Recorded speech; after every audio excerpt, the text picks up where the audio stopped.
What is going on, everybody? I am back today to talk about a film that was just released on Netflix recently that I was very excited to watch because it was directed by none other than the great Richard Linklater, who has a pretty wide variety in his filmography. He's made all different kinds of films in all different genres, and I've talked about it on my YouTube channel before, but arguably my favorite trilogy of movies of all time is the Before trilogy. I think those movies are absolutely incredible, just amazing dialogue, incredible performances. They're beautifully shot. And obviously, this isn't in the same vein as those movies, but Linklater has made some great comedies throughout his career as well. So I was really excited to watch it. And I've really enjoyed the films that I've seen Glen Powell in so far. He seems to have a lot of charisma, he seems to be very charming and funny. And so I thought he would fit this role really well. And I didn't know much about it other than the brief plot description. I hadn't watched a trailer for it yet. And the movie I'm going to be discussing with you today is Hitman. Hitman is directed by Richard Linklater. A mild-mannered professor moonlighting as a fake contract killer sparks a chain reaction of trouble when he falls for a client. So I was very excited to watch this movie. As I said, knew very little about it other than reading a brief plot description and knowing that it was directed by Richard Linklater, and I thought this movie was really enjoyable. I had a lot of fun with it. I do think the movie has its fair share of flaws. It definitely hits a lot of cliches, and there are several moments that you really have to suspend your disbelief where it's just like, okay, this makes absolutely no logical sense. But I think that the character writing here and the chemistry between the lead actors and a lot of the humor work so well that it's really easy to immerse yourself and enjoy the experience. And I'm excited to talk about the movie with you today. So at the beginning of the film, we are introduced to Gary Johnson, played by Glen Powell, who is a college professor that's seemingly kind of a loner. He spends most of his time by himself. We learn early on that he's recently gone through a breakup, and he's constantly giving these elongated monologues, and he's incredibly nerdy and he's very smart. And since he has a lot of free time, he decided, because he was bored in his free time, to volunteer with the New Orleans Police Department to help this group track down people who try to hire hitmen to kill their spouses or people they work with or whoever it is.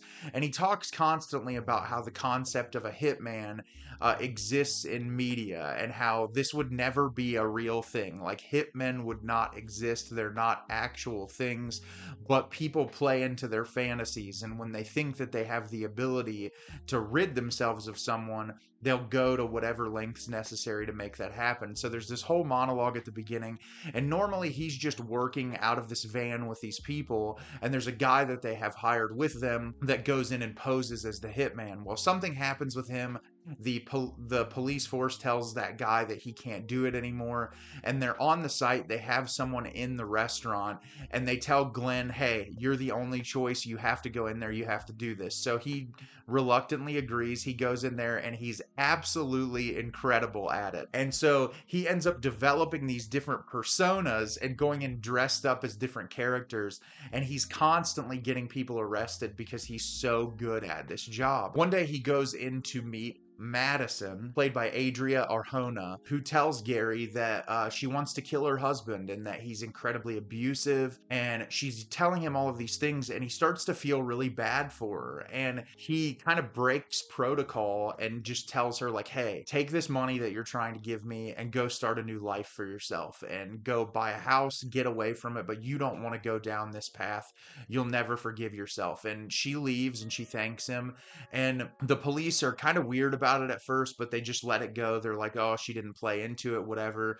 Well, he ends up running into Madison later, and the two of them hit it off and they start to form a relationship. And the entirety of the film is the relationship between these two characters while he is doing this job. And is their relationship, because she doesn't know who Gary actually is, she thinks that he's still his hitman persona, will they be able to make it work in the end? So as I said, I thought this movie was incredibly entertaining, and for starters, the reason for that is Glen Powell's performance here is fantastic. He is very charming. He's charismatic. His comedic timing is brilliant. The different personas that he takes on as all these various hitmen are hilarious. It's like something I haven't seen in a movie in quite some time. I feel like we don't get a whole lot of comedies like this anymore that are just so ridiculous and willing to play into their concept so perfectly. And I really liked that a lot about the movie. I think that he fits this role really brilliantly. And obviously,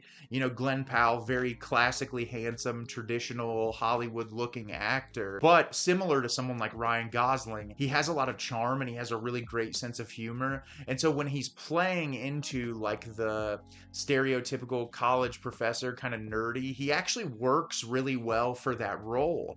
And I thought the shift back and forth between that and then when he's putting on the hitman macho man persona, that he was really funny. I wasn't super familiar with Adria Arjona before watching this movie, but she was great in this. I feel like she provided a lot to the character, and there's a lot of questions about her character throughout the movie. And I think what she does a really great job of is kind of putting up this mystery face to where you're never 100% sure what her motivations are in any given moment.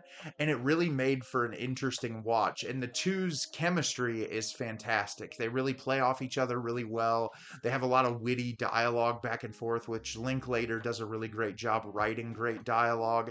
So it wasn't hard to be completely invested in the movie. And I do think that all of the other actors that come into play in this film all do a really nice job. It's shot decently well. There's nothing like super spectacular about it. There's a couple of really cool sequences, but it's competently shot. It's well edited. The music choices for the most part work in the movie. I like some of the needle drop soundtrack choices.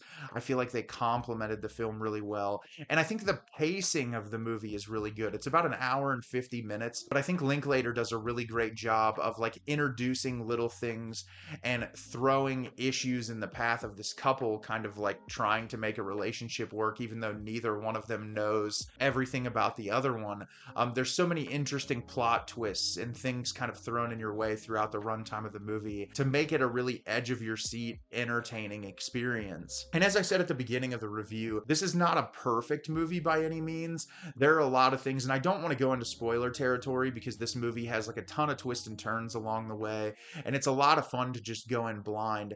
But there are certain elements of like crimes that are committed and accusations against certain people that logically don't make a whole lot of sense. How they stumble on information or learn specific things, or the lengths that they go to try to get information out of someone. Not all of it makes a whole lot of sense, but if you can suspend your disbelief and be like, okay, it's movie logic, whatever, you can still have a really good time with it. I rolled my eyes at a couple of moments, but I was having so much fun, it was hard for me to really get too irritated with the movie. And it plays into a lot of cliches, not just like romantic comedy cliches, but cliches in like these suspense thriller movies or any sort of like hitman cop drama films. There's a lot of cliches that the movie plays in, but I think because of the talent of the performers in the film, you can excuse a lot of that. And there's enough originality in moments that makes the movie really entertaining to watch, and that makes it easy to kind of immerse and suck yourself into this world that Linklater has created. And I don't know, I was looking for just kind of a fun, shut my brain off, enjoy 2-hour movie, and this fits that perfectly. And I think it's a little bit better than just your traditional run-of-the-mill rom-com. I don't think it's like as incredible as some people are saying, like it's not like the movie of the year or anything, but it's a really fun watch that if you have a Netflix subscription, it's worth sitting down and enjoying. I laughed a lot, and I would honestly probably revisit this movie again. So have you seen Hitman? Did you love it? Did you hate it? Leave me a comment down below and let me know what you thought. I thought this movie was really entertaining. I had a lot of fun with it, and I will definitely be watching it again sometime in the future. As always, if you can like the video and subscribe to the channel, helps me out a lot and lets me know the type of content you're looking for. I'm always putting out new material and look forward to getting more out for you in the near future. And as always, everyone, thank you so much for watching, and have a great rest of your day.